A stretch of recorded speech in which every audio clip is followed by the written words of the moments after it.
Okay, ladies and gentlemen, if we can gather our seats, and we're going to call the meeting to order. Energy and utilities, telecommunications. We're telecommunicating here. Take your seats, please. Okay, welcome to Thursday morning committee. First up, is there any bill introductions? Jessica Lucas, welcome to committee. State your name and who you are. There we go. Thank you. Jessica Lucas. I have a RS number 21 RS 0008. This would authorize certain sales of electricity pursuant to power purchase agreements. Thank you. Any questions on that? Any motion to move it out? Make a motion. Who said that? Representative Gardner?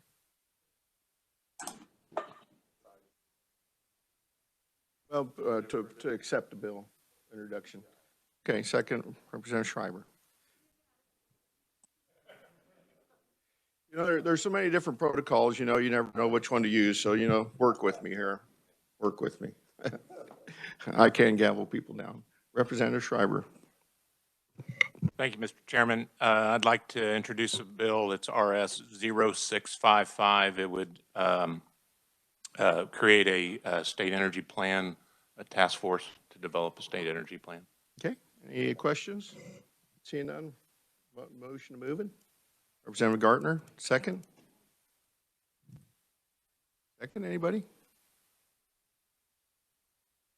Representative Delperding. Hey, you guys got to get something for us to do. You know, we're only 2 days a week. You know, okay. Any other bill introductions? Representative or not Representative Fisher. Thank you for the promotion, Mr. Chairman. His Majesty, Mr. Fisher. This is KCC. Welcome to committee. State your name for the record. Thank you. Jake Fisher, Kansas Corporation Commission. I have two bills, Mr. Chairman. 21 RS 0964, a bill pertaining to pipeline safety. Any questions from anybody? Any recommendations to move it out? Seeing one, Representative Schreiber. Second, Representative Gardner. Thank you. Teamwork here. All right, the other one, Mr. Chairman, is 21 RS 0965. A bill would modify KSA 66104 to include electric generation facilities which are not currently a public utility to be subject to the KCC's wire stringing jurisdiction. Okay, that was a mouthful. Any motions or questions? Motion, Representative Schreiber, second, Representative Gardner. Okay, we're on a roll here. Thank you. They're introduced. Any other bill introductions? Any other bill requests or introductions? Okay, Sue, and none? We're going to move on. We had a hearing on 2145 Tuesday. Is there any kind of a motion to maybe bring that out and work it? Representative Delperding. Thank you, Chairman. I'd like to move House Bill 2145, please. Thank you. Is there a second? Second. Second. Who seconded it? Representative Gardner? Berkowitz? Okay, Berkowitz. Any discussion on the bill? Mr. Chairman, I have a hand Yes. up. I'm sorry, you're cutting in and out. Representative Keither. Yeah, Mr. Chairman, this was not on the calendar to work today. I contacted your office yesterday to make sure that since it wasn't on the agenda, I had other things I had to do this morning, so I'm not in the building right now, so I can't vote. But this was not on the calendar to work, on the agenda to work today. So yeah, I would ask maybe if we could please just put it off until we know that we're going to work it. I know it's not controversial, but it's a matter of that it was not published correctly. Well, that's probably my fault. My committee assistant did say that, and I said we could probably get along in this committee to work it, but obviously we can't. So we will table that until Tuesday if you will be here in the building. I will be here. Thank you very much, Mr. Chairman. Okay. Moving right along. Jessica Lucas, Clean Air Business Council, you're up.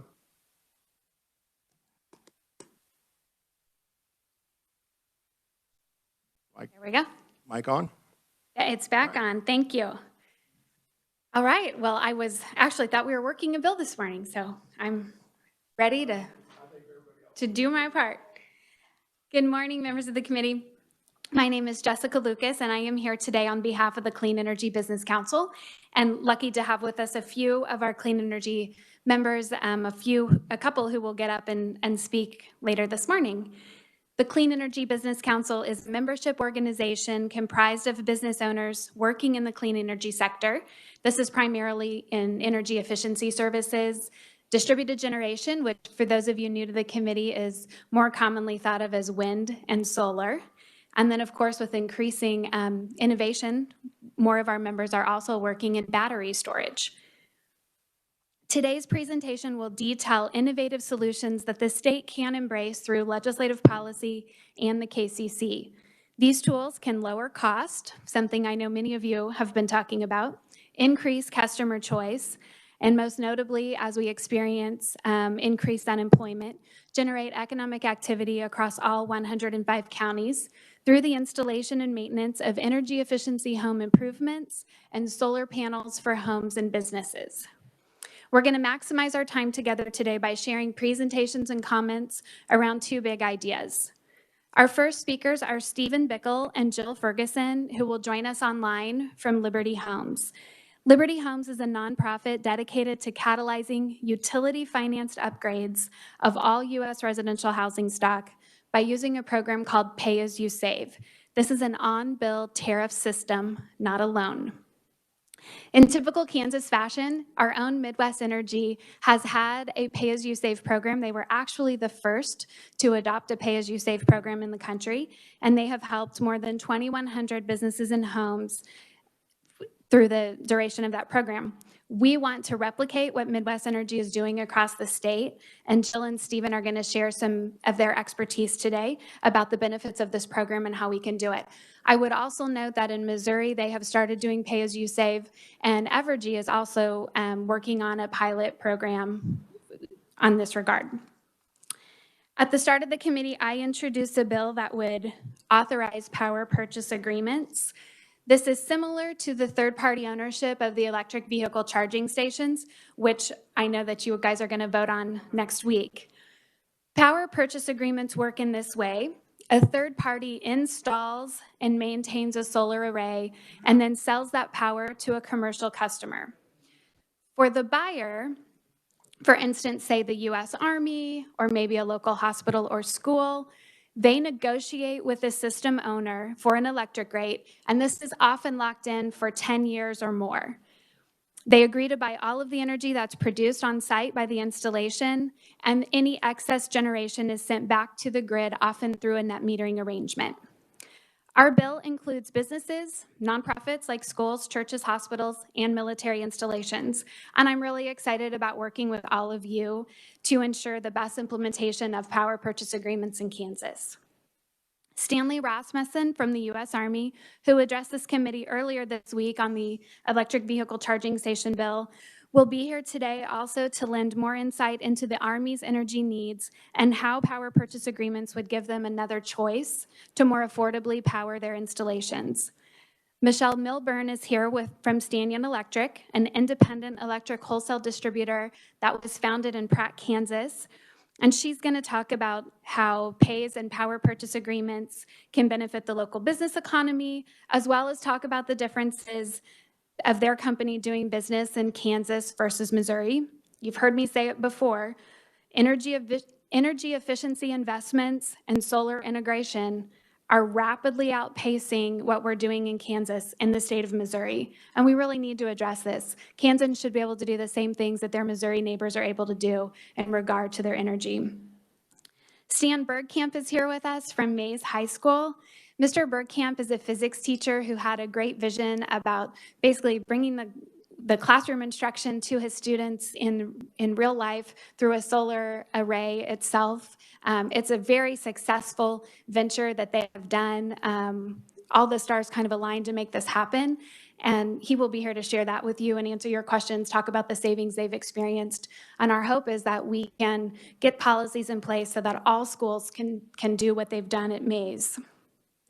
We also have Malcolm Pradfitt of Good Energy Solutions. Malcolm is CEO of Good Energy, which is a solar installation company that was founded in a garage in Lawrence, Kansas. And today also, while doing some work in Kansas, is primarily working in Missouri because the business environment is just a better fit.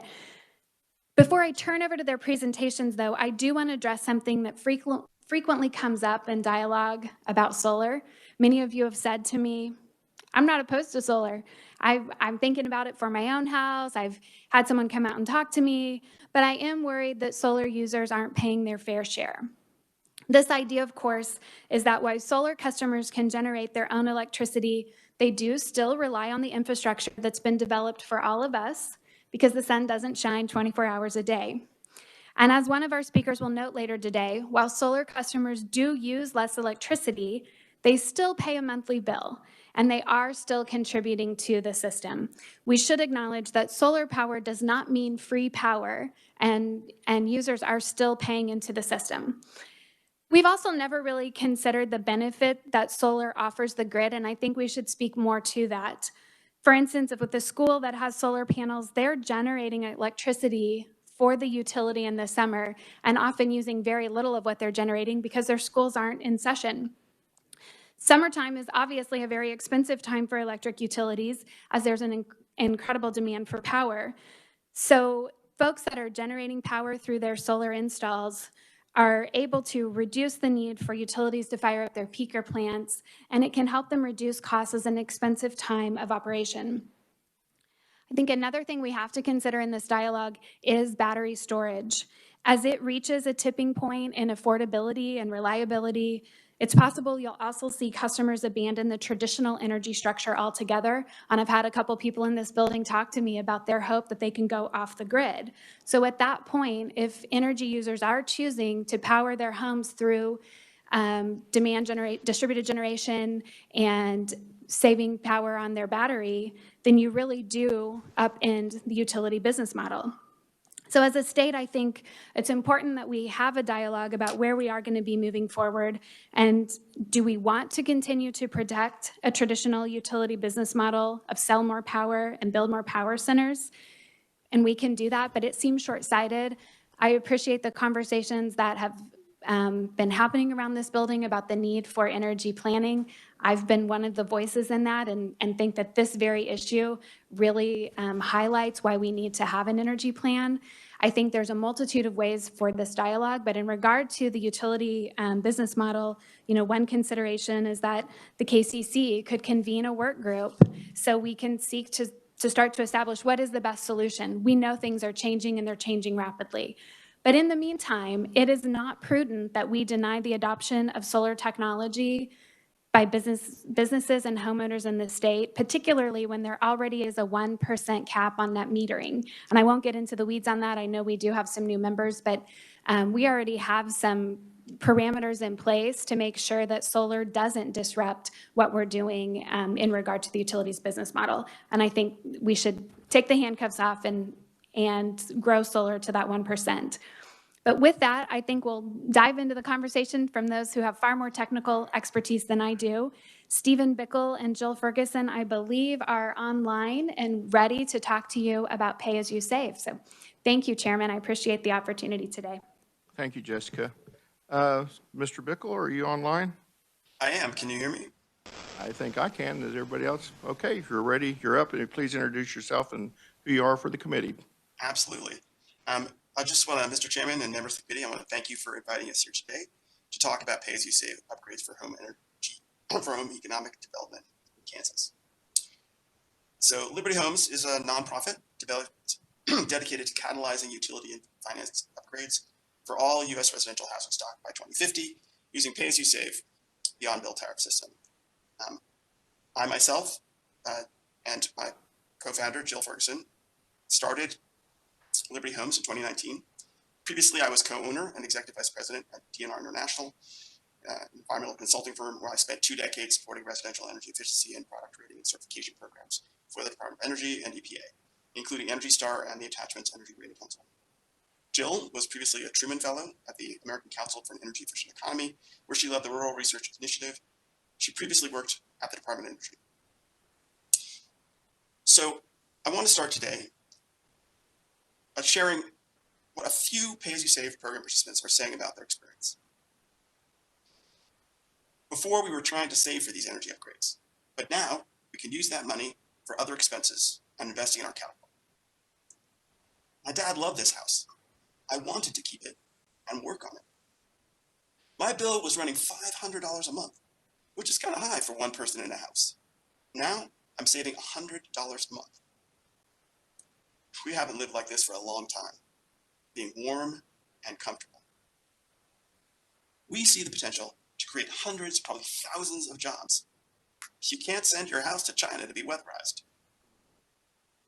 We are engaging our member owners to make a rapid shift to a connected, technology-driven future filled with tremendous economic advantages and opportunities. So Kansas has the longest running PAYS program, established in 2008 by Midwest Energy. Now, Midwest mines the energy waste from buildings in their service territory, then pays local contractors to install duct and air sealing, caulking and weather stripping, and energy efficient windows, and replace old HVAC systems with new ones. Participating customers get immediate bill reduction. On average, they save $670 a year from the upgrades, which more than pay for the annual cost. And participants own the upgrades once costs are recovered. Midwest did this without income or credit checks and at no upfront cost to the customer.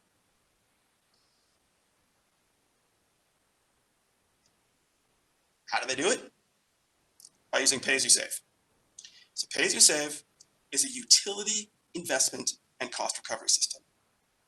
Utilities create new capacity at peak reduction by paying local contractors to upgrade the housing stock and then recover that investment on the bill, using only a portion of the energy savings, so the participant's energy burden is reduced from day one. Now, all this without loans or liens or debt, no out-of-pocket costs, no credit or income checks, and participants save more than they pay. Now, PAYS is different from loans. With PAYS, the utility evaluates the savings opportunity of the location, considering the structure and usage history. Loans evaluate the person's credit, income, and assets. PAYS is tied to the meter. Loans are tied to the property. PAYS is available to all utility customers with no split incentive, so that in those cases like where a landlord pays, but the renter benefits. Loans are available only to property owners. PAYS automatically transfers with notice. Loans are generally not transferable to the next occupant of the building. With PAYS, the investment is secured by disconnection for non-payment. Successor customers continue payment, and this results in a 0.1% loss rate. In other words, 99.9% of capital and capital costs are recovered. With loans, non-payment triggers a full write-down of the unrecovered funds, which creates a 3 to 5% loss rate.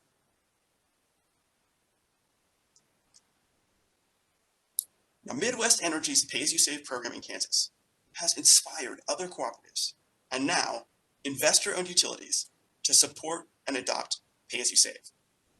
Most notably, in your neighborhood, the state of Missouri now has every investor-owned utility either about to launch a PAYS or issuing an RFP in search of a PAYS program operator.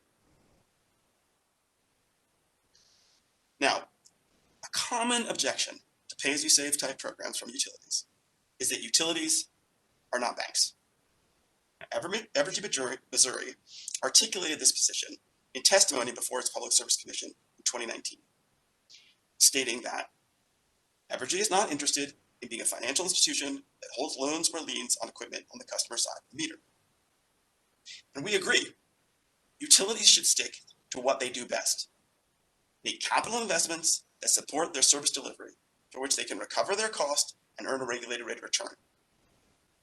Pay-as-you-save programs enable utilities to invest in home energy upgrades, just as they do for every other energy infrastructure investment.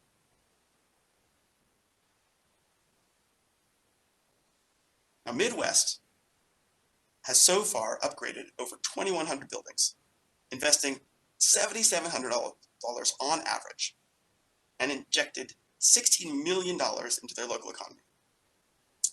If Midwest Impact was scaled to all utilities in Kansas, 2 investor-owned utilities, 118 municipal utilities, and 32 rural co-ops, to make investments in energy infrastructure, Kansas would surpass Missouri's IOU-only PAYS program, become the first statewide PAYS program for all utilities. This would transform Kansas utilities into local economic engines that upgrade every home in Kansas, while simultaneously injecting $7.7 billion into the state's economy. The statewide economic development potential of PAYS is tremendous. Most significantly, it's in jobs. You're looking at decades of utility investment in retrofitting homes and deploying new energy infrastructure. That means decades of demand for local contractors, suppliers, and distributors. This is employment that pays well, has meaning and impact, and can't be outsourced. PAYS will also help deliver affordable housing and wealth building. By improving distressed housing stock, you keep folks in their homes and you build wealth, because retrofitted homes are more durable and more valuable. You also create healthier environments. Energy efficiency retrofits are proven to lead to healthier homes and reduce healthcare costs, especially for low-income households. And finally, all of this is with a strong business case for utilities. The massive energy efficiency and peak demand reduction will help regional utilities lower their wholesale bills and make strategic growth investments. We look forward to your questions, and thank you all very much for your time. Thank you. I believe we have a few questions. Representative Delperdang. Oh, no? Okay. Any other questions? Representative Schreiber. Thank you, Mr. Chairman, and thank you, Mr. Bickle. A few years back, I know the KCC was really focused on identifying low-income the housing stock in the state to try to see how we improve the energy efficiency of that housing stock. It appears that this would fit into that that model.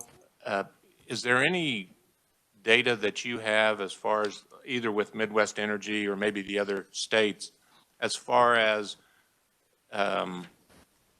is this program being used by more middle income, higher income housing rather than low income housing? No, in fact, most of the co-ops that are running these programs are targeting them to their lower and middle income households. But they're doing that not on a kind of income qualification basis, but rather what they're doing is they're looking at all of their energy use and they're identifying the households that have high energy use and also high energy intensity, in the sense that they're small square footage, so they're using a lot of energy per square foot. And then they target those households. And it turns out that those households tend to be highly energy burdened, lower and middle income households. And they're very high energy intensity because, frankly, the housing stock is in not great shape. And so it turns out that the people who can most benefit are the ones that get the most investment, because the investment has the greatest return when you put it into those homes. Now, I want to highlight here that PAYS is an inclusive financing. So while it does sort of initially favorably focus on low and middle income, it is typically made available to all customers. And so you will get a mix of customers, high and middle income, as well as lower income, among participants. But when the programs are targeted, there tends to be a predominance of lower income households and a predominant benefit. Thank you. How do they find the high energy intensity housing? Is it a voluntary basis where people seek out the program, or is there a way that you or others go out and find it? Great question. So because utilities, the electric utility usually, is the program sort of sponsor, in the case of these pay-as-you-save programs, they actually have access to everybody's at least electric energy use. And so they themselves either do that analysis or they provide that analysis to a program operator who then uses the meter data from those households to identify those households that have the highest potential. And then they will overlay that with usually commercial data or public data from like assessors' offices on the size of the home. And with that, they can determine the total energy use and the energy intensity. And just one clarification on one of the slides, it had the abbreviation TOB. Yes, sorry. What does that mean? Yes, that stands for tariffed on bill. So pay-as-you-save is a specific type of tariffed on bill program. So tariffed on programs are where the utility is using its tariffed authority to make investments and then recover those investments on the bill. Pay-as-you-save does that, but it layers on a large number of like consumer protections. For example, requiring that only 80% of estimated savings are used to pay for the upgrades to ensure that customers have bill savings from day one. Okay, thank you. Thank you, Mr. Chairman. Any other questions? Representative Smith.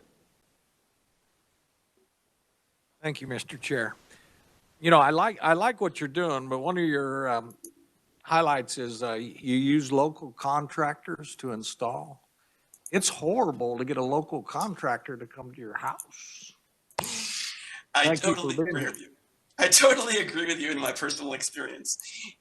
And in fact, the leading program operator for pay-as-you-save programs got into this business because they were helping with recovery after Hurricane Katrina, and were encountering lots of people that had been subject to contractor fraud, where people, contractors said they were going to fix something, took their FEMA money, and then absconded or did a bad job.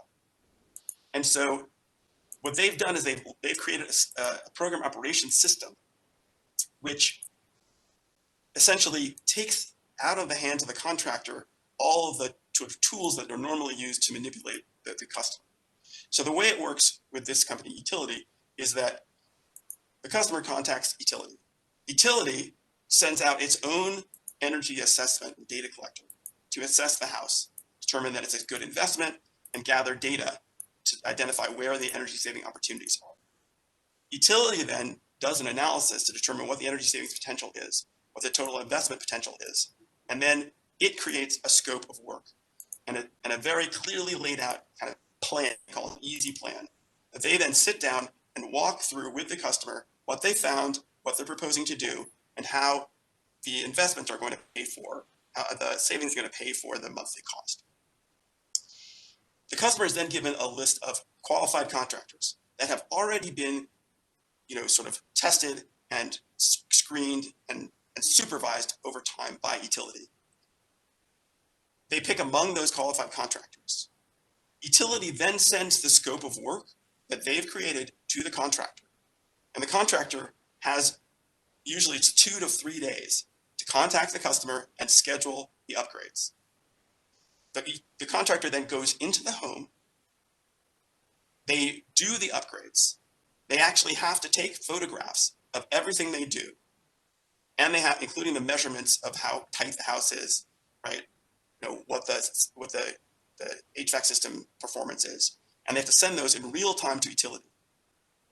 And then Utility will sign off in real time that they have actually completed all of the elements of the scope of work and met the requirements. If after some later date there are problems, the person complains, Utility goes in and they discover that in fact somehow the contractor was able to slip through their rather stringent quality assurance and that there's some defect. The contractor, under their contract with Utility, is obligated to go and make those repairs at no cost to the customer. Thank you. Thank you, Mr. Chair. Thank you, Representative. Representative Turner. Thank you, Mr. Chairman. Is this on? Yeah. So this sounds familiar to programs that I've heard in the past, and I guess the big difference is that this is, like you're saying, it's not loan-based, but Tariff. tied to the meter, right. So, so once the contractor is then paid by the utility, is that correct? So That's correct. that's what, and then you're saying that only 70 or 80% of the savings is used to pay off the cost of the investment so that the Over time. resident can have a bit of savings themselves. Of course, their energy bills is dependent on their usage, so they may not feel like they're saving anything if in fact they're turning up the heat 20 degrees in their house. You follow me? So I'm just wondering, so when that work is initially done and they spend $10,000, I'll just pick a number, so that sits on the books of the utility, and then they amortize that over some expected payback period? Or what does the customer expect in terms of what 70% of my savings looks like? Yes, so you're absolutely right. In no way does pay say to the customer, you must not use more energy than you were using before. People, if they wanted to add new load, they can do, and they sometimes do that. Typically, though, of course, people have gotten an improved home, new air conditioning system, and often they do see moderate. Initially, there's little to no, substantial change in the bill. Some see dramatic changes, some see moderate changes, and that's over the cost recovery period. And the cost recovery period is typically 10 to 12 years. At the end of the cost recovery period, then the customer is able to benefit and receive 100% of the savings, which typically is going to lower their bill 20 to 30%. And it might be their bill, the people that were living in the house at the time of the upgrade, or it might be successor customers.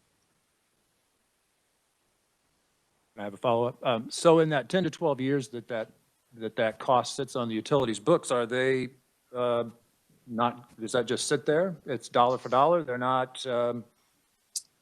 Yeah. It depends on the utility.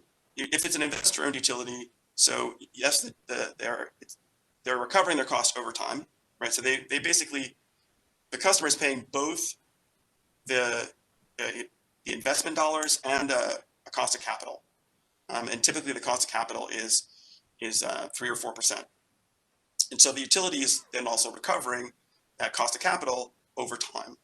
And if they are using their own dollars, obviously it just goes to their general fund.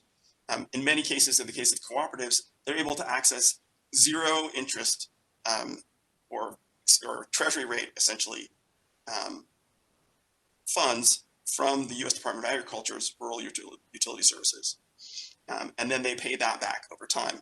Now, it happens that those two programs, RESP and ECLIP, which is the Residential Energy Savings Program and the Energy Efficiency Conservation Loan Program, actually don't require the utility to start paying them back for 10 years. So the utility actually is able then to cycle those dollars that are coming back into it and reinvest them before it even has to start paying back to the rural electric services. But it's just like an infrastructure investment, let's say a pole, but for a cooperative where poles don't pay them back anything, these investments, they actually recover all of their investment plus a cost of capital. Okay, last question, if I can. So if this customer does default, in other words, they can't pay their bill, then this is written off, I would guess. The utility writes it off and it goes into recovery against all customers?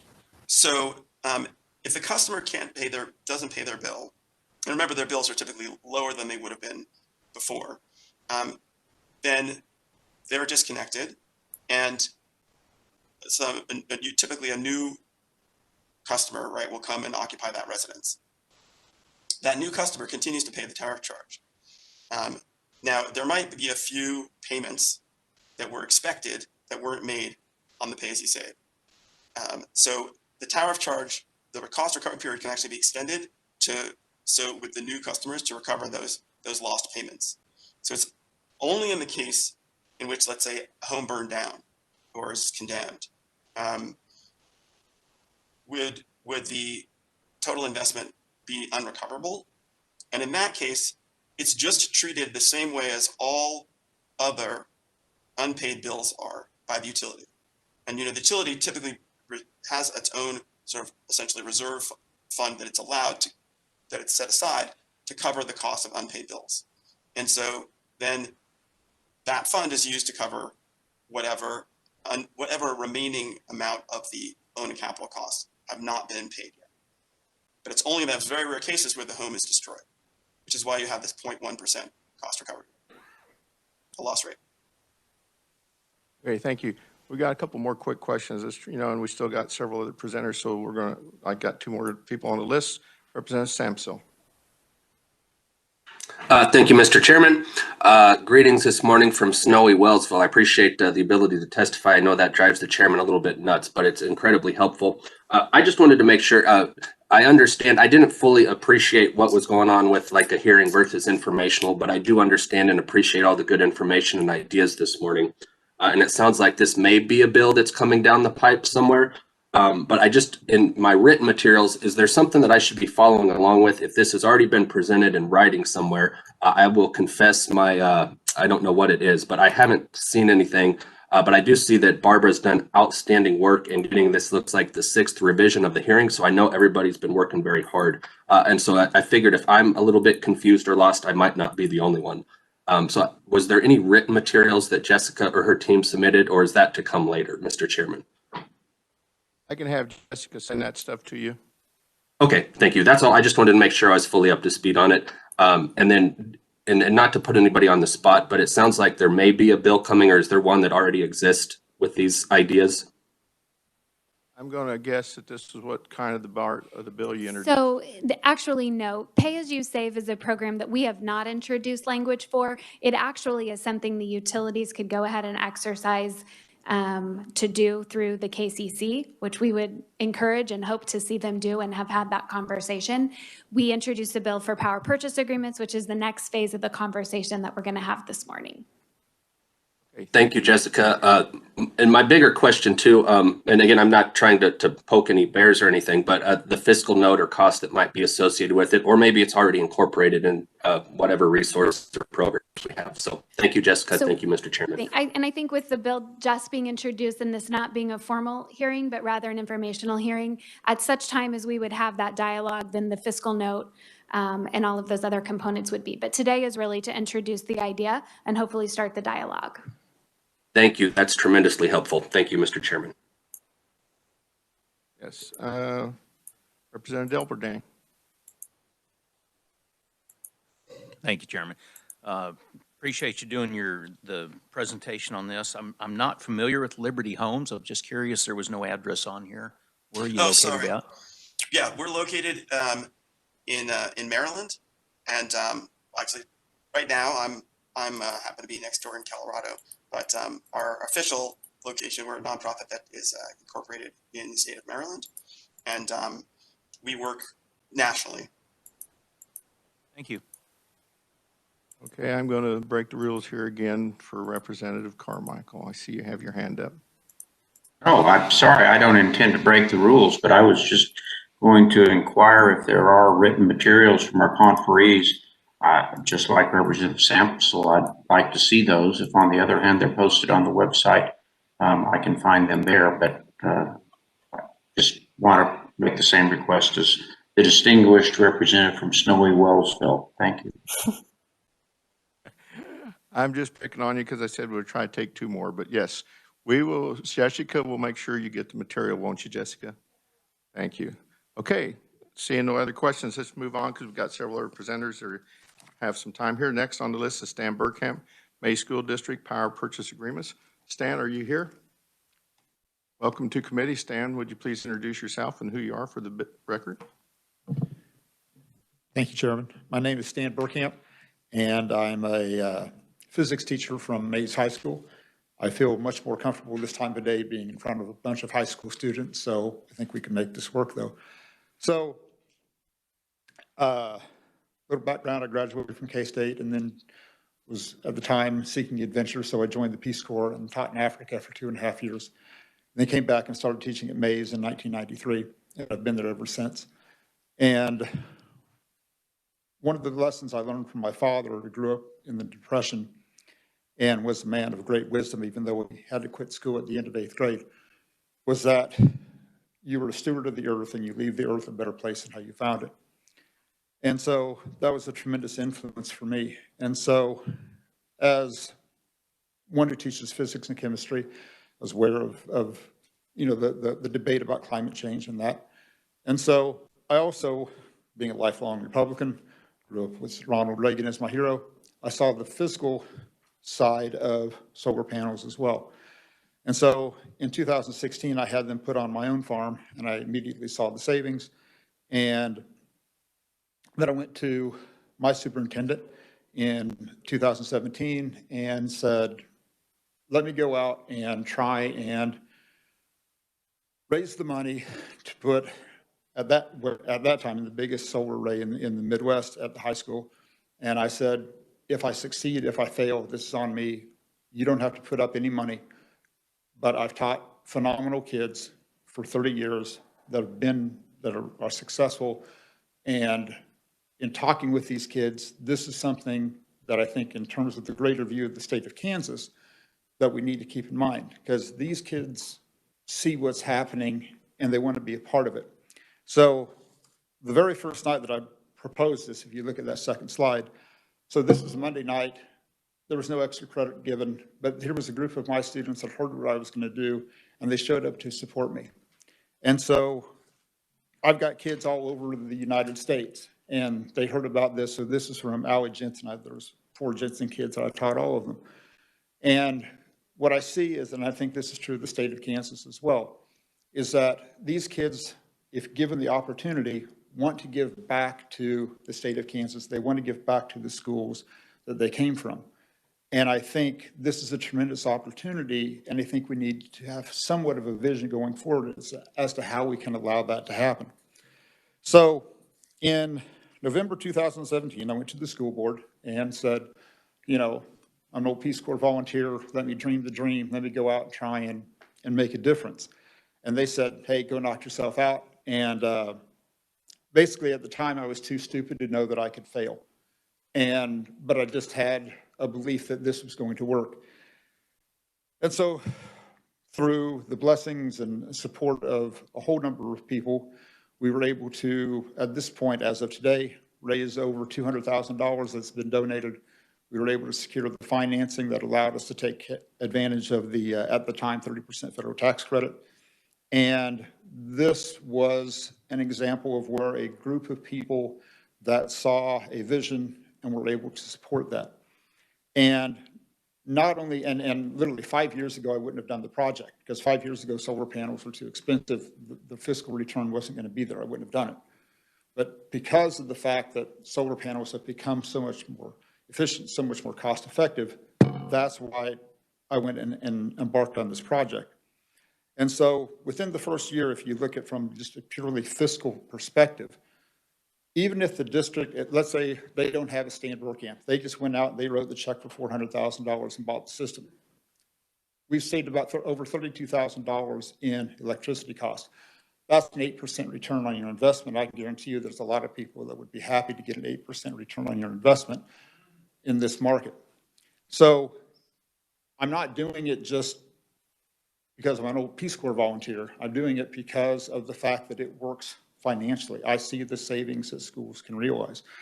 But I also know that when I went through it, like I had to reinvent the wheel, because I saw that there was no playbook in the state of Kansas for what I did. And so there was a tremendous amount of legwork that had to go into it. I had a tremendous support from Mark Horst of King Solar. I had a tremendous support from the superintendent, who said, hey, if we're going to do this, let's do it right. And they also then have realized the savings from that. So it isn't just, wow, hey, this is a feel-good kind of thing. This works for schools. If you want to allow schools to have this opportunity to save money, to be financially independent, to have more money to invest in the local economy, in the local schools, from my own experience, and I can show you the numbers. This isn't just like a pipe dream. I can show you the numbers. This is the return on this investment. Now, Mays was fortunate, and I'm not touting my own horn, but they have a Stan Burkamp who's taught for 30 years, who has a tremendous passion, who's taught phenomenal kids that have gone on and done amazing things. Most schools don't have a Stan Burkamp. If you're a Pretty Prairie High School, out in, Reno County, Kansas, you don't have that ability to do it. Are you, anybody from Pretty Prairie? Okay, there you go. I didn't know that. I randomly picked that. So, yeah, there's some Burkamps out from around there. Don Burkamp was, like my dad said. Yes, there you go. Okay. So, yeah, I won't get off on that tangent. I really could really go off on a tangent about Pretty Prairie, but I won't. But Pretty Prairie isn't going to have that capacity to go out and do that, to where they can go out and have someone that can take advantage of that system, who can write the upfront cost, and if schools wanted to, and then if you look at the savings, they could pass a bond issue just to install solar. Bond money right now is about 2 or 3%. You're going to get an 8% return on your investment. Schools could actually make money on a bond issue, which is unheard of in the history of education in Kansas. But because of the cost savings on your electrical rates, schools can do that. But there's any number of barriers. So one of the things this is the advantage of what Jessica talked about in terms of power purchase agreements, is that you don't have to have a Stan Burkamp. You don't have to have someone that's going to go out and raise $250,000. We just have to have the structure that allows that to happen, where schools can enter into these agreements. They're immediately going to realize those savings. And it's going to, number one, I saw the jobs that it created. I saw the enthusiasm that was generated amongst my students and amongst the community. And here's the best analogy that I can make for those of you that are my genre.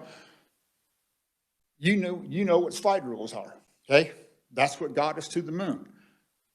That's the distributive model that we use for electricity right now.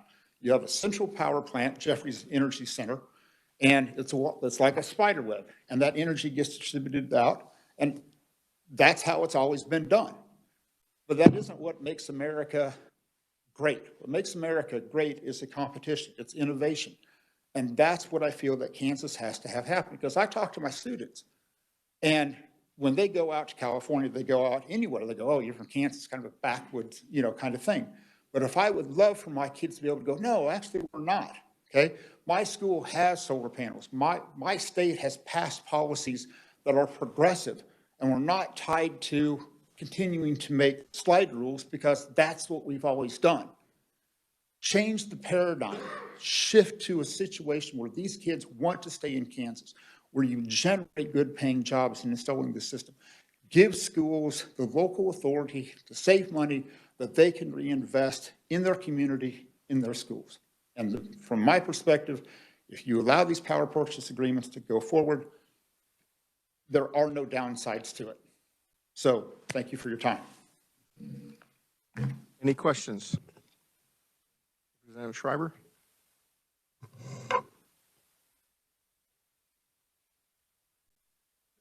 Thank you, Mr. Chairman. Thank you, Mr. Burkamp. Question, and maybe you alluded to this with the power purchase agreements, but how you finance this, it sounded like that you had donations and so forth, but then you kind of contracted with a local firm that actually received the investment tax credits or something. Yes. Could you explain that a little bit? Yeah, because obviously being a school, we can't take advantage of the federal tax credit. So what we did is we went into a lease agreement with a local company who could take advantage of that. So the system was actually built and owned by a local company, and we set up a 6-year lease agreement with them. So they could, at that point, that was worth about $120,000.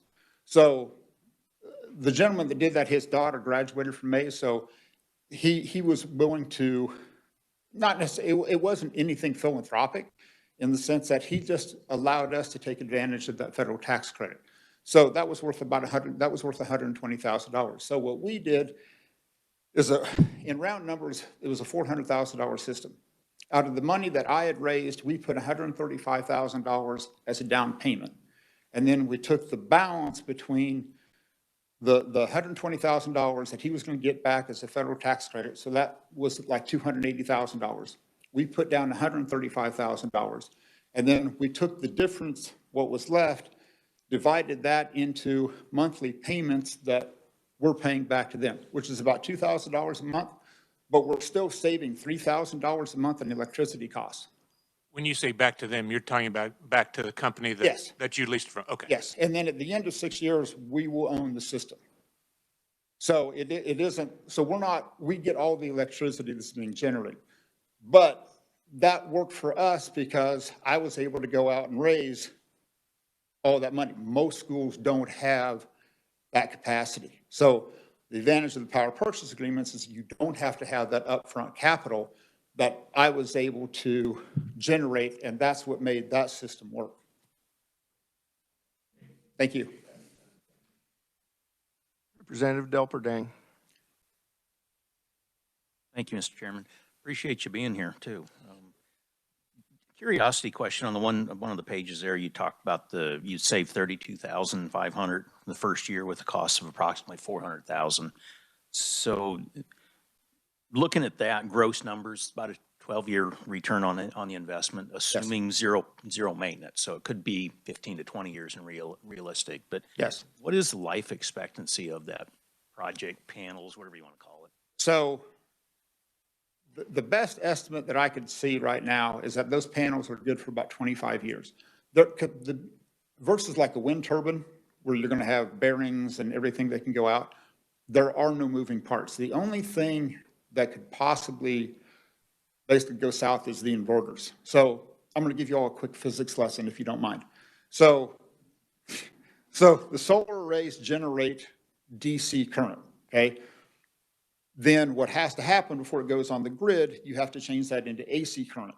So you have inverters that change that from DC current into AC current. And we've got a bank of 10 of those. And so usually your inverter life, depending upon the situation, is worth usually between 10 to 15 years. So the inverters are going to be your only kind of maintenance cost. The solar panels themselves lose some efficiency over the years just because they get degraded. You usually lose about 0.5 to 1% efficiency over the years. But they've had solar panels that have been going for 25, 30 years and are still operational. So, and solar panel technology has been around for a long time. The first ones that were installed were in New York City, like in 1890. So solar panel technology, the only thing that's happened is just that they've become more efficient and they've become cheaper just because of mass production. So yeah, there aren't any, like that system has been online since June 11th of 2019. We've had one inverter that went bad and that was under warranty. And so that's the beauty of it. There aren't any maintenance costs to it.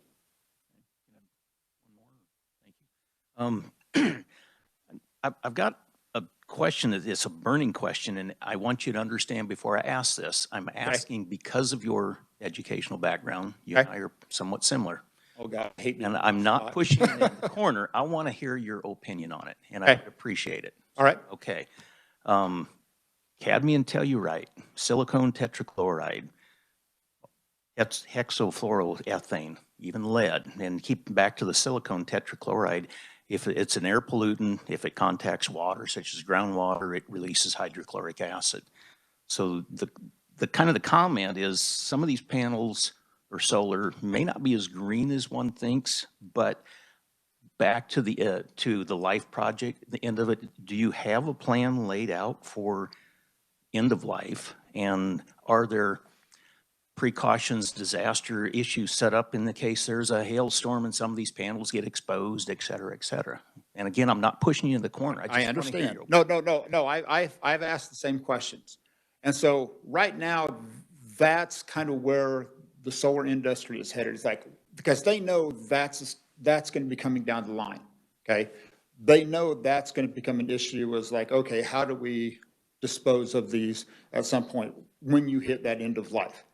And so that's a broader picture that the solar industry itself is beginning to work on. So I know those panels themselves are rated up to like 1-inch hail. And you talk to everybody, they've had like up to 2-inch hail and the panels haven't been damaged. So here's my argument as well, okay, to somewhat of a counter argument. It's like, yes, at some point, those panels are going to have to be disposed of. But here's the other side is if you look at like Jeffrey's energy plant, who burns coal. My family's construction company worked with them and at the Jeffrey's Energy Center. And you have, right now, because the regulations, you have to bury all that coal dust. So no matter what, how you produce that electricity, you're going to have some byproduct that's going to come out of it. And so I would argue that, yes, at the end of life, I've got 720 panels that are going to have to dispose of. I have faith that by then we're going to have a safe way to dispose of them.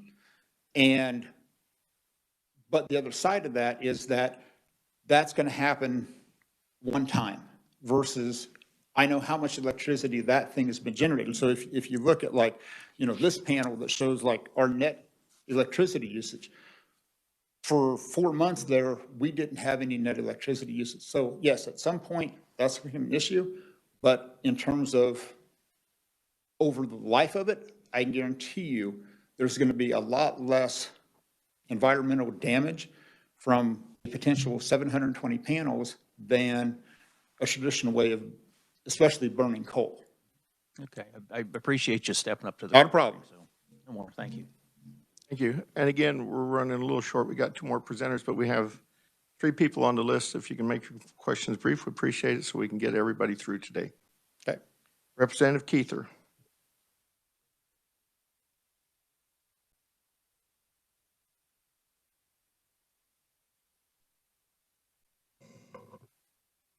Can't hear you. I didn't ask for time for a question, Mr. Chairman. Oh, Mr. Vice Chairman. Okay, thank you. Representative Samsel. Thank you, Mr. Chair. I wasn't sure if Representative Depperdang had a burning question or a Bernie question, but from the conversation that followed, I think it was burning, so that resolves my heartburn there.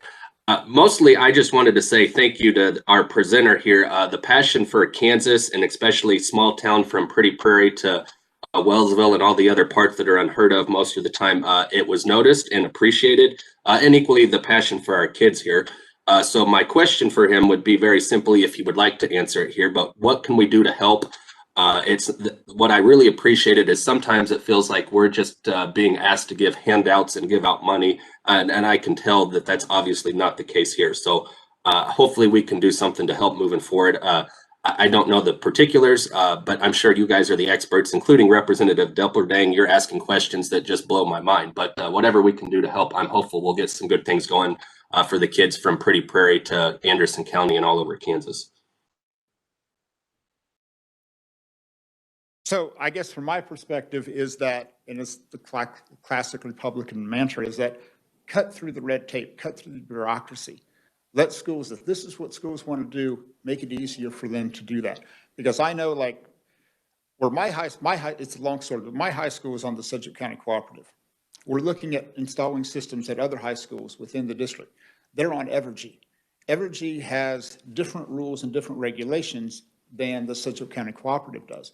So it's just like this tapestry of regulations based upon which service provider that you have. So if we could have a uniform code that says, okay, look, no matter where you are, if you're in Pretty Prairie, Wellsville, wherever you are, if your school wants to do this, not everybody has to reinvent the wheel. Make it efficient for these schools, whether it's power purchase agreements, if they want to invest and own their own system, cut through the bureaucracy and say, okay, if you're going to do this, here's the playbook that everyone can follow, whether it's the contracts, whether it's the regulatory system, whatever it is, make it simple. Thank you. Thank you for the comments. If we have research or reviser, and of course, I know we have a very good Mr. Chairman, Mr. Vice Chair, and Ranking Member. If those are things that we can put together with our staff, I would look forward to seeing those. Thank you, Mr. Chair, for the time. Okay, we also have a handout from him, or Stan, so maybe Jessica, make sure you get that also in the other packet. Okay. She said she'd send it to you. Representative Carmichael. Thank you, Mr. Chairman. I'll resist the temptation to talk about Bob Burkamp or his family in your committee room. We can discuss that gentleman at a later time. Okay. That being said, I hope everyone understands that I support the concept of solar energy. But some of the things I've heard here today raise a few questions. First, it sounds like you're anticipating perhaps a 20-year amortization schedule on your investment with a decrease in production of between 0.5% and 1% per year. So that means by the end of your amortization period, you are anticipating that these panels will be producing about 75% of the amount of power that they produce today? Is that the way this works? That would be a reason, that would be reasonable, yes. I was unaware of that. Second, following up on Representative Deplerdang's excellent questions, the end of, as he said, the end of life issues. It reminds me that Yucca Mountain has been discussed for the last 30 years. And as far as I know, we still don't have any radioactive waste in it. And I think it is a valid concern to think about what are we going to do with this? And do we need to be factoring the reclamation, recycling, and disposal costs into that rate of return? And at some point, I'm sure some of the proponents of solar can help me with that particular inquiry. I had a third question, but I've already forgotten it. So, Mr. Chairman, I'll just leave it at that. I do appreciate you being here today. It's a very interesting idea. I better just leave my remarks at that. Thank you, Mr. Chair. Thank you. Thank you, Representative Carmichael. Any other questions? Thank you. Oh, Representative Turner. Thank you, Mr. Commissioner. Are the savings just for the school, or are you pushing on a net agreement back into the utility? Yes, how about yes and no? Okay. I sound like a politician at that point. So, sorry, Dad. All right. You know my dad, that's really funny. So because of the fact that we're a commercial system, we can take advantage of net metering. But so if you look at that graph that I sent as far as the production, like in April, May, and June, we produced more, and our meter actually run backwards. Now, if that was on a residential system, Evergy would pay me for that amount. But because we're a commercial system, that's just basically excess energy that we've produced to the Sedgwick County Cooperative that they're getting energy to sell, but we don't get any credit for that. And so, if you look at those months, even when we've produced more electricity than we consumed, we still have what's called a demand charge. They look at the 15 minutes of maximum usage. So that's still part of our bill. So even in the months that we've produced more than what we've sold, we still had, our electrical bill was still like $800 to $900.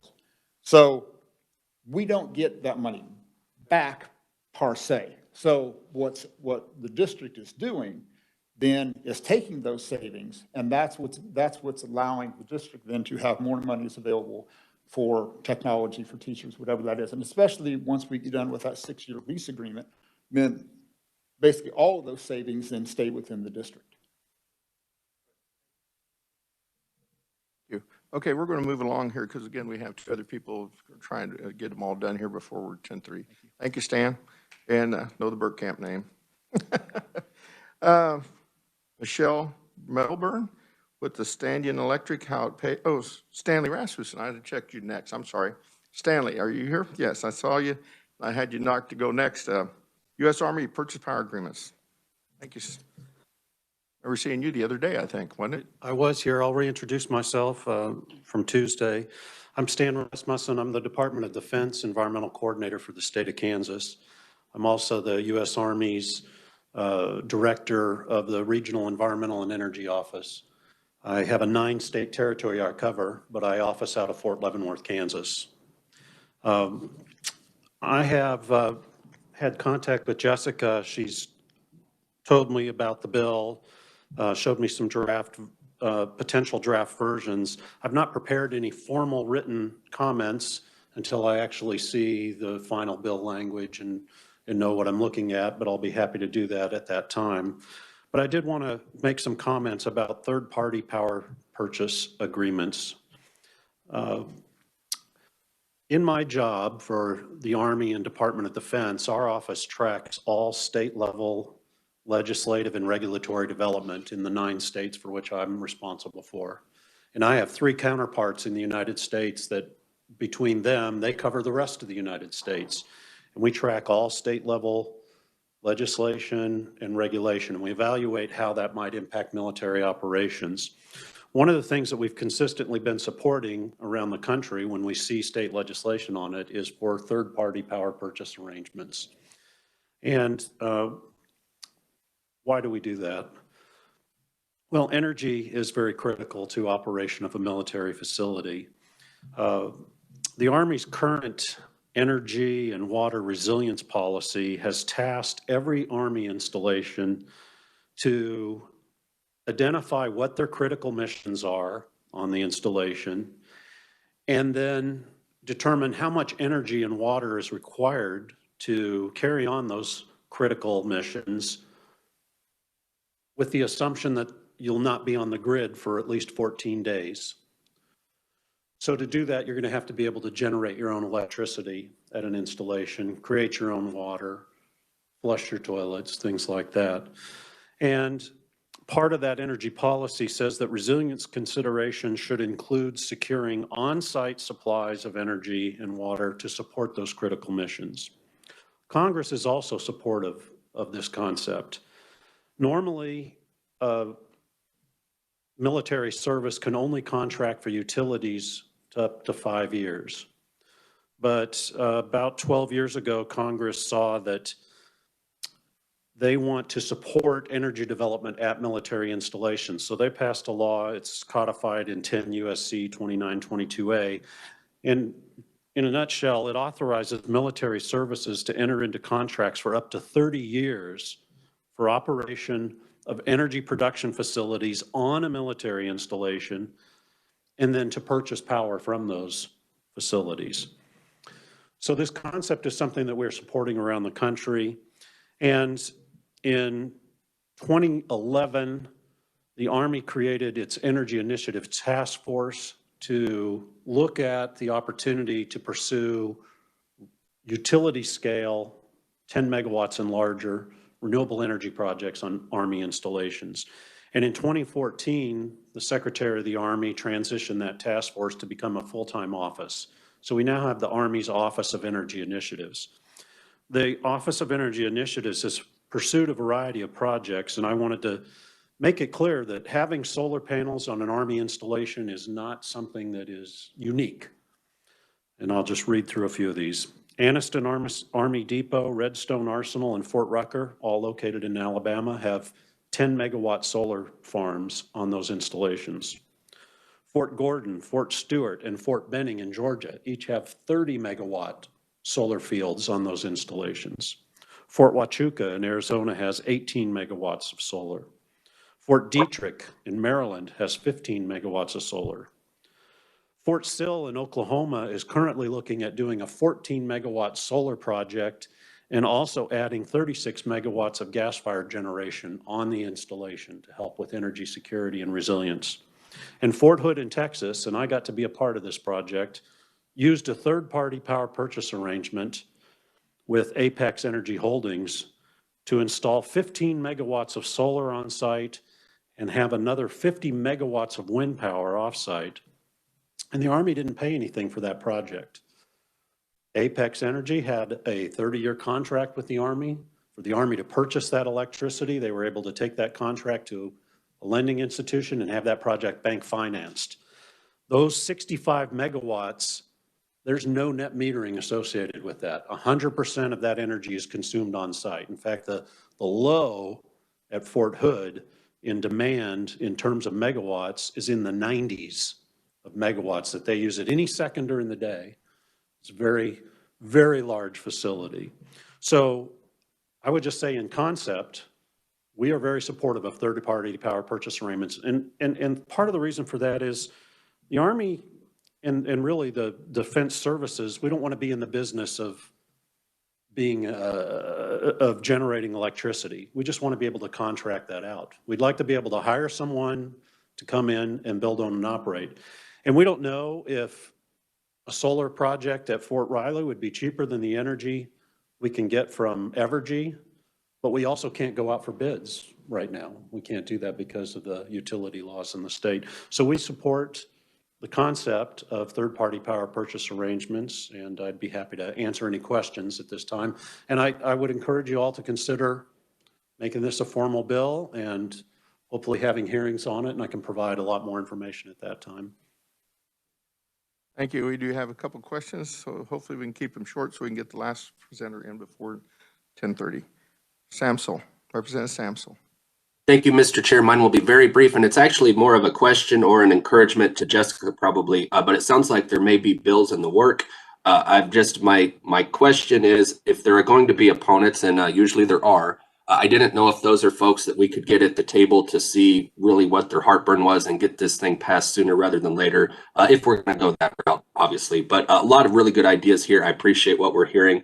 If it's helpful to Jessica, obviously our leadership in this committee is outstanding. I'm at the very bottom of the ladder, but if I can do anything to help facilitate that with, I don't have much energy skills, but problem solving and legal skills is where I bring a little bit to the table. So I'll throw that out there, but do look forward to getting whatever bill drafts or things that come along. It seems like it is a good use of the committee's time later if we get the opponents to the table sooner rather than later. Thank you, Mr. Chair. And I would just say, with anything, there are certainly other ideas and thoughts, and I do think that there will need to be collaborative dialogue on this issue. It is a good idea. It's something we should consider, and that's what I'm hoping by introducing the legislation. We can come together, find some common ground, and make sure that we're protecting the utilities business model, but also making sure the marketplace is open and available for others who need other tools. Thank you. One quick one, Representative Carmichael. Thank you, Mr. Chairman. Unlike Representative Samsel, problem solving is not one of my skills. I'm an expert in troublemaking, as I'm sure the committee knows. And so let me make a little bit of trouble. First, I strongly suspect you'll have to look long and hard to find power in the Midwest that is more expensive than what you'll find at Evergy. So if we let you all do self-generation, which I don't understand why you even have to ask the state of Kansas for that permission, I can't imagine how you won't be able to do that cheaper than the rate you'd have to pay for Evergy. But one of Evergy's concerns, like other generating companies, is that even though perhaps you don't have net metering, in other words, you're not selling it back to the power company, you are relying upon the commercial power grid and company for standby generation capacity. And they would argue that as a result of that, they have to have generating capacity to meet the need when your inverter goes down or whatever could happen to your own self-generation. And they would probably also argue that they're entitled to be paid for building the grid, the distribution and transmission network necessary to get that standby power to you on those occasions when you require it. So when we talk about Fort Hood, for example, and other DoD installations, are you paying a standby power charge or a grid access charge? And if so, I'm sure it would be helpful to us to know how that's calculated, how it works out, and whether you can still self-generate for less than the commercial power company, even though you compensate them for those occasions when you have to rely upon them. Could you help me with those topics?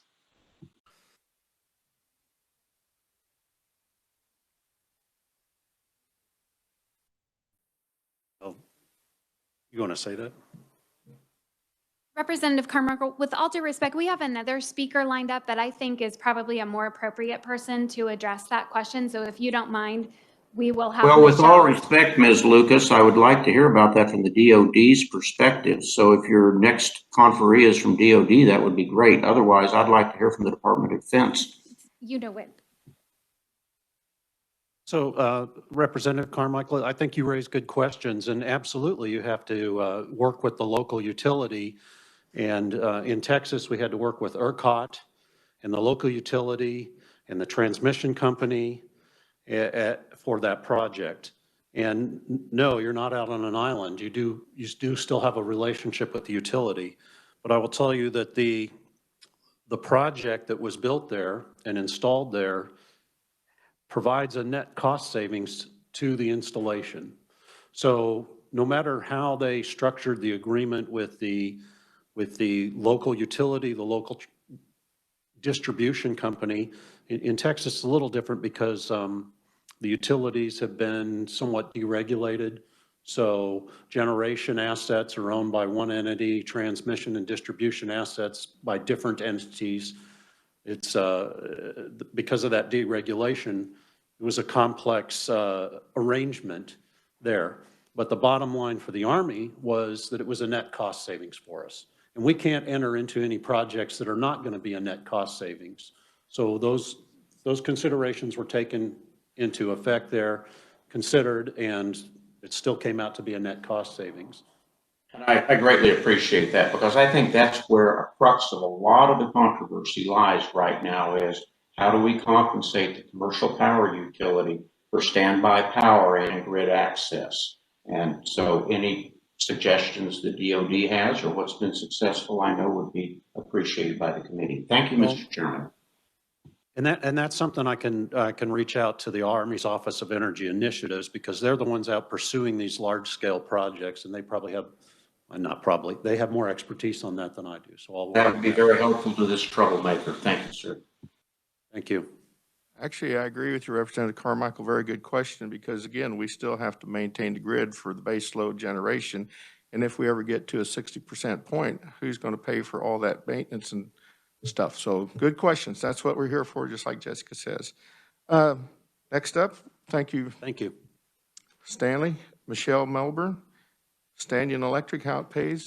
Try to get you through as quick as we can. People can stay around and answer questions even if they don't have to go. So thank you. Thank you, Mr. Chairman. My name is Michelle Milburn. I am a board-certified solar professional and a clean energy product manager for Stannion Wholesale Electric. Part of my role with Stannion is to help our customers in those facilities evaluate their energy profile, help to appropriately size and design systems, but even more importantly, model those production and financial models so we can provide good information for decision makers that is not just accurate, but also ethically put together, so they have a very clear output of what a system can do for them. I'd like to talk first about those cheapest sources of electricity. So we talked a little bit about energy efficiency today. And number one, the energy you never use is always going to be the least expensive. It's going to be 0 cents, and that is forever. Number two, renewable energy that you produce yourself. Especially using solar, we see costs per kilowatt hour between 2 and 6 cents, depending on the system sizes and incentives. Those systems are warranted for performance for 25 years. They lock into that low cost of energy for 25 years. That's what's attractive about these systems. And third, the energy you buy from the utility. And the cheapest right now is on a residential time of use rate from midnight to 6 a.m. You can get it at 4 cents a kilowatt hour. But then you've got to add the riders and charges and taxes that go along with that, and that's about 7 kilowatt hours, and it's at 3 a.m. An annual inflationary rate of energy in the Midwest is 3.7%. So our cost of energy from the utility doubles every 15 years. So Stannion Wholesale Electric, our first location went into Pratt in 1960, and that was when the cost of a kilowatt of energy was less than 2 cents. 17 branches later, we're still in the business of all things electrical, and our customers are the state's largest job creators, like Boeing, National Beef, Procter & Gamble, General Motors. We service the largest electrical contracting firms in the Midwest who are competing to build a better Kansas. And for more than a decade, we have held the state of Kansas contract for electrical supply, serving our state capital, universities, parks, prisons, helping us all make our budgets stretch a little further. And today, the name of the game is still saving pennies, no matter what size company you are. I've met with Boeing executives, hotel owners, facility managers, schools, county hospitals, and houses of worship. They've all done their homework. They ask, why don't we have energy efficiency programs like Missouri and other states? Why are solar policies changing every year? How can we take advantage of clean energy incentives as a not-for-profit company?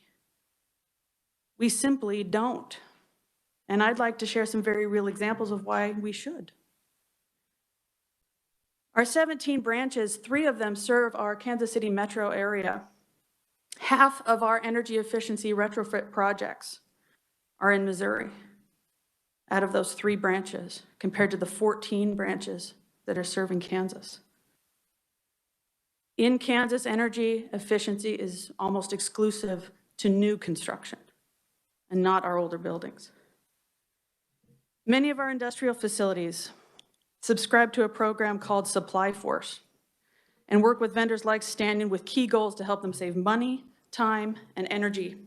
And those 3 pillars are measured quarterly, and those companies compare those facilities to those in the rest of the nation. So when these companies make capital investments to expand a facility, they choose locations based on efficiency and cost of operations. For Cargill, this state's energy programs are the difference between growing jobs in Dodge City, Kansas, or growing jobs in Marshall, Missouri, where there's also a Cargill plant. It's a very simple dollars and cents decision for CFOs. Another example here is the Kansas Corporation Commission has a vetting process for approving energy service companies who provide energy improvements for state facilities under performance contracts. And we're working with an ESCO on a very large school district in the state to improve energy efficiency in HVAC and lighting. And they're also adding solar generation. Now, access to a power purchase agreement and energy efficiency programs is the difference between saving that school district $12 million over 25 years or $40 million over 25 years. And that's one district. Well-structured financing mechanisms like power purchase agreements open the door for investments by reducing that out-of-pocket cost and limiting risks.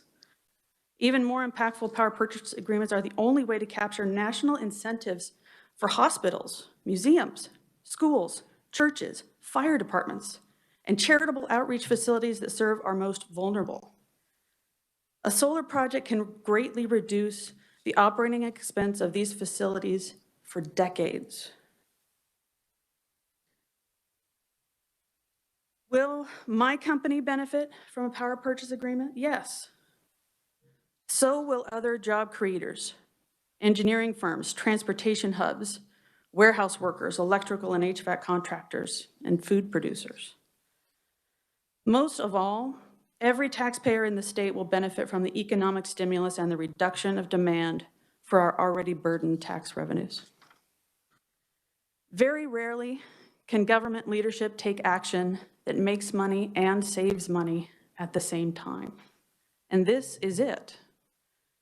These programs are well tested with proven results, and there is no better time to act. The federal clean energy incentives were extended for 3 more years, and if this opportunity sits in committee, fails to go to the floor for a vote, and we wait years for Congress to agree on a sweeping energy plan, you'll have missed the window and left Kansas behind once again. And we're already 48th in the nation in energy efficiency and 43rd in solar capacity. So you've got nothing to lose, and Kansas has everything to gain.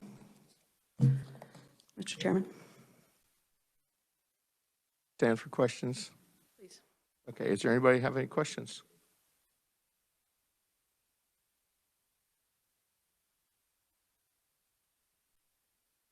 Representative Samsel? I appreciate the information. That was a bit of doom and gloom there at the end. So on a positive note, I liked the reference to Marshall, Missouri. That was my undergrad, Missouri Valley College. So I'm good to hear there's good things going on in both Kansas and Missouri. So that's my less personal comment. Thank you, Mr. Chairman. Representative Carmichael shaking his head. Do you have a comment there, Representative Carmichael? Go Hawks, Rock Chalk, Jayhawk. All right, seeing no further questions, thank you for your presentation. It is truly interesting dilemma we go into in the future with renewable energies. And you know, I'm an old guy, so I remember when we didn't even have electricity when I was a kid, so we was tickled to death to get it. And if we had a bill over $5, my dad was mad. You know, now if we have a bill under 150, we're pretty happy. However, I like the fact that when I flip the switch on, that I can get electricity. I understand renewable packages and everybody, we talk about the generation, we talk about the solar panels, we talk about economic development, but I also had friends that sold Roundup, you know, asbestos, siding and shingles, and everything goes through a cycle, you know, and again, electricians, you know, energy efficiency is good. Helping promote it is probably one of the best. We've seen that in a lot of stuff. So I appreciate your passion for what you said and the way you put it. And anybody else have a question before we close on this? Appreciate you coming. If you'd like to have any comment on that, that'd be fine. I'd be happy to hear it. You know, when it comes to the cradle to grave nature of reusing and recycling solar, that is definitely in the processes. So the way of the world is that way. We do the same thing with LED lighting. We do those things with other technology within the electrical industry. And I want to point out that power purchase agreements don't change the game when it comes to the state policies and the state cap on solar installation and net metering. That 1% cap is still in place. Because more people have access to financing availabilities and mechanisms, doesn't mean that the utility is going to lose any more money than they have before, which when we look at studies that are happening in states where they have 4 and 5% solar capacity, as in capacity of base demand, we're seeing absolutely no cost shift between payers until we start to approach 10, 15, and 20% of capacity. So yes, I do think we all need to be paying a share of those costs. I may be a solar advocate and a passionate one. I am also an Evergy shareholder.